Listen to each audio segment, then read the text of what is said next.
El ministerio Conéctate a Jesús y Seminarios ISU presentan la serie Feliz para Siempre en su segmento número 5. La serie El conflicto de los siglos.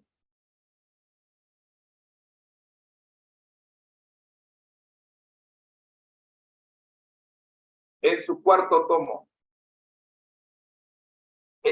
los hechos de los apóstoles. Es tiempo de orar.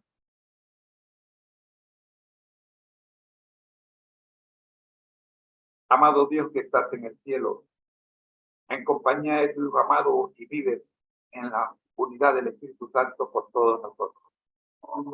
Oramos, buen Dios, pidiendo su dirección a la hora de abrir su palabra. En el libro Hechos de los Apóstoles, los Hechos de los Apóstoles, escrito por Elena G. Oramos en el nombre de Jesús. Amén. Pero muy buenos días, mis queridos hermanos. Estamos en la serie El conflicto de los siglos, tomo número 4, estudiando el libro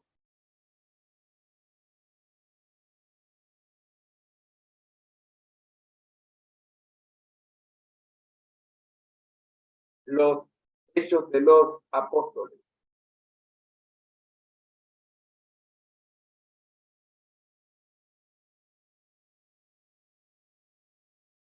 Ahora sí. Ahí.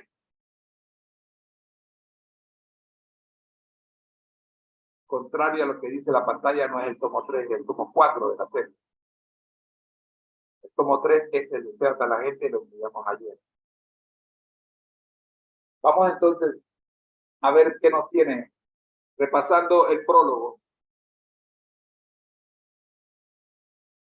El prefacio de la obra Los Hechos de los Apóstoles, escrito por Elena G. White, establece el contexto y la importancia de la serie de libros que se centran en la vida y el testimonio de los apóstoles después de la resurrección de Jesucristo.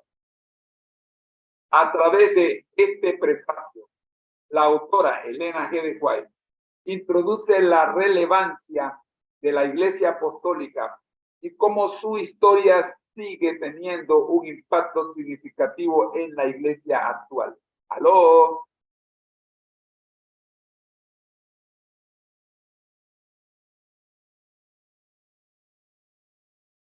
En resumen, el prefacio del libro Los Hechos de los Apóstoles establece la base para el contenido del libro y su relevancia en la comprensión de la historia de la Iglesia Apostólica y su significado para los creyentes modernos. Se enfoca en la obra transformadora de Dios a lo largo de la historia y la relación entre la Iglesia presente y la triunfante que está por venir. ¡Wow! Me quedo con este libro. Analicemos el primer capítulo. Primero vamos a presentar textualmente lo que aparece solo en el primer párrafo. Por motivo de tiempo, no vamos a leer todo el libro en secuencia, vamos a ir página por página. De la primera página hemos extraído de los tres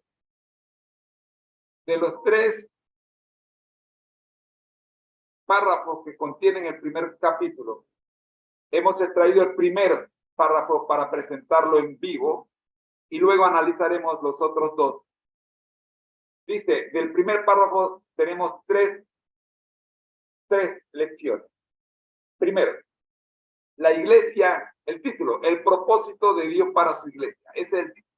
Más tarde hablaremos del título. Vayamos al primer párrafo. La iglesia es el medio señalado por Dios para la salvación de los hombres. Fue organizada para servir y su misión es la de anunciar el evangelio al mundo. Aquí está la primera lección. El propósito de la iglesia. Primero, es el medio señalado por Dios para la salvación de la humanidad.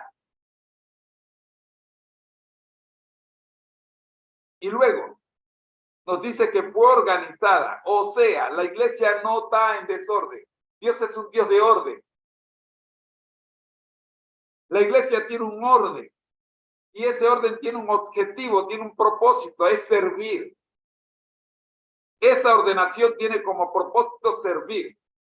Y deja clara cuál es su misión. Y su misión es la de anunciar. ¿Cómo sirve? Anunciando el evangelio al mundo. O sea, una iglesia que no anuncia el evangelio al mundo no puede ser la iglesia de Dios porque no cumple con el propósito de Dios.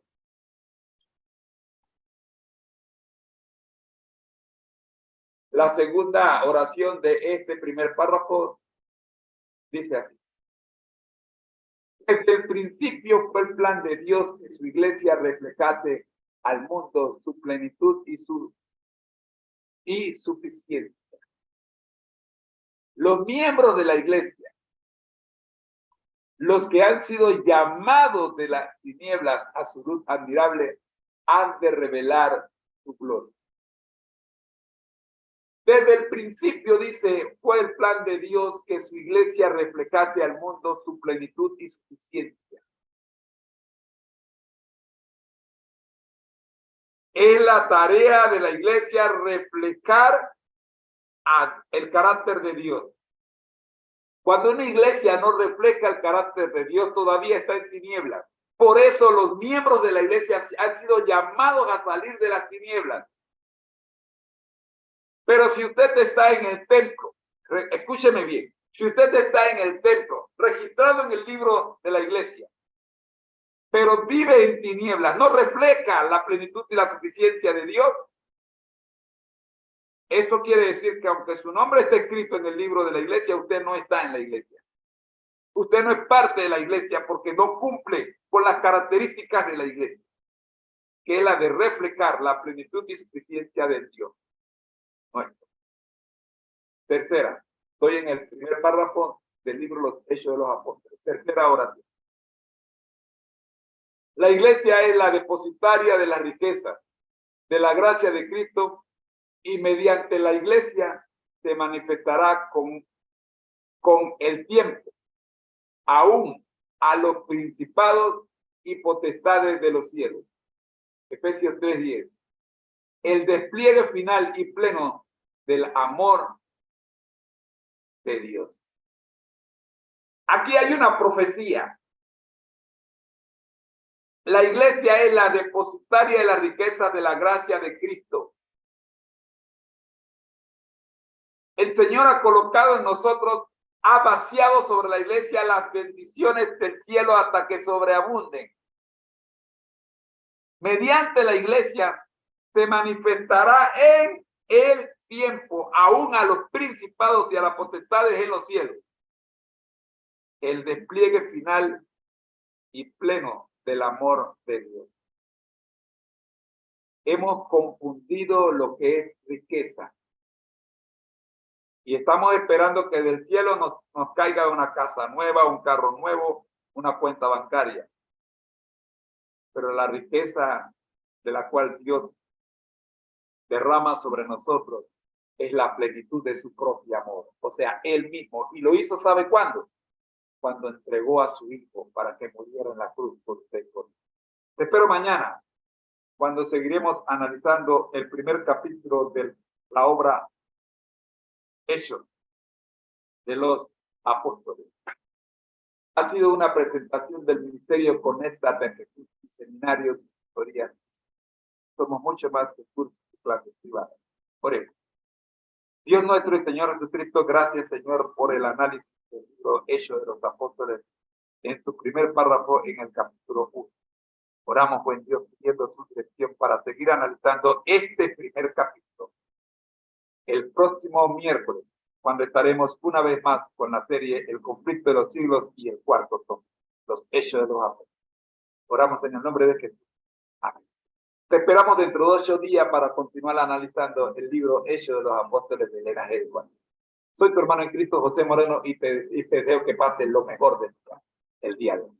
Amigos, en un minuto te llegará la invitación para que nos acompañes en el sexto segmento de nuestra programación, Escuela Sabática para Nuevos Creyentes, sección Ya regreso.